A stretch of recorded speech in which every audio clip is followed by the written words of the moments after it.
Hey, welcome to EPN. My name is Victor Lucas, and we bring you the latest in everything cool every single day. This one's going out to Franklin and Simon Adventures, who asked if this is a Gen 1 iPad in my hand.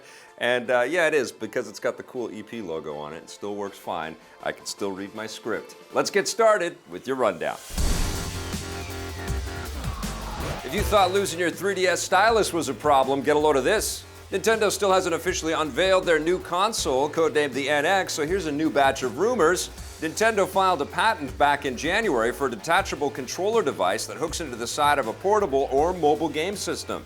This sounds a lot like the existing MPI controllers, but the thing that makes Nintendo's different is that the button presses will be read by the infrared camera on the portable game device and not the detachable controller itself, which means it requires very little internal components and will be less expensive. That's convenient if anyone loses theirs and needs to buy a replacement. The detachable controller, if it's for the NX, is more evidence that the NX will be some kind of console/handheld hybrid that hooks up to your TV but can also be taken with you on the go.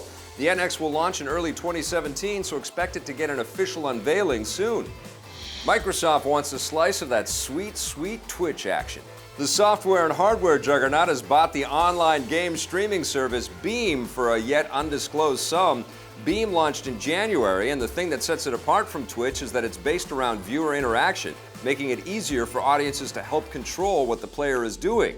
They can alter in-game loadouts like weapons and gear, and the delay time between what the player is doing and what viewers are seeing is a lot less than other streaming services. Now that Microsoft is buying it, expect to see a lot of Beam integration with Xbox Live in the very near future.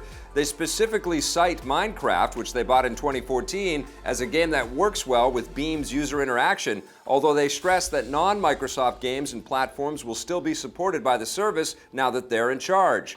Microsoft has a long and proud history of buying up the competition, and this investment gives them a foot in the growing online game streaming market.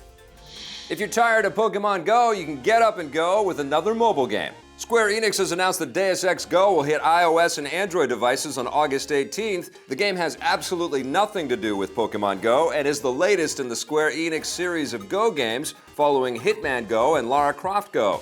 This time around, players will control Adam Jensen as he hacks his way through different levels, complete with Deus Ex-style cyber enhancements. You can learn more about the game by watching my interview with the developers from Square Enix Montreal. Don't forget that the all-new AAA game Deus Ex Mankind Divided will hit consoles and the PC a week later on August 23rd, and I can't wait for that one.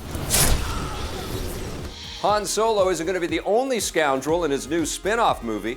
The dashing card player and gambler Lando Calrissian will likely appear in the upcoming Han Solo film, which will take place before the events of the first Star Wars movie. The Wrap reports that Disney has begun casting for the role of a new and younger Lando, and Birth Movies Death claims that community actor Donald Glover is the studio's first choice for the role. I didn't get Inception! I didn't get Inception! This doesn't necessarily mean that the film will have an overly comedic tone, because Glover has also appeared in more serious films like last year's The Martian. Expect more details soon. Han Solo himself will be played by Hail Caesar actor Alden Ehrenreich, and you'll be able to smuggle yourself into theaters to watch it in 2018. Would that it were so simple. Would that it were so simple. Would that it were so simple.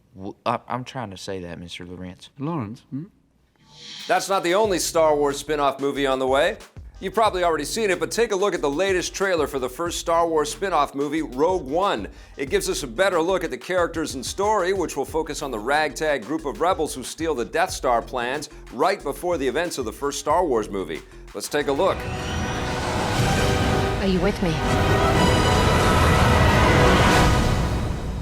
All the way.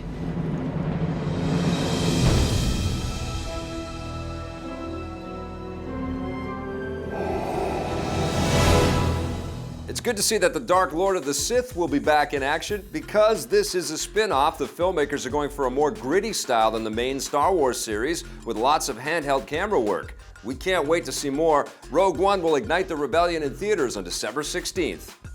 And before we go, we have a correction to make. Yesterday, we reported that no Star Trek series has ever been headlined by a character who isn't the captain of their ship. This is false. During the first few seasons of Deep Space Nine, Benjamin Sisko was a commander, not a captain. He was eventually promoted to captain and was always the head officer in charge on the show, but nevertheless, we feel the need to correct this serious journalistic mistake. We take our Star Trek very seriously around here, and as penance, Blake has decided to watch Star Trek Into Darkness all weekend long.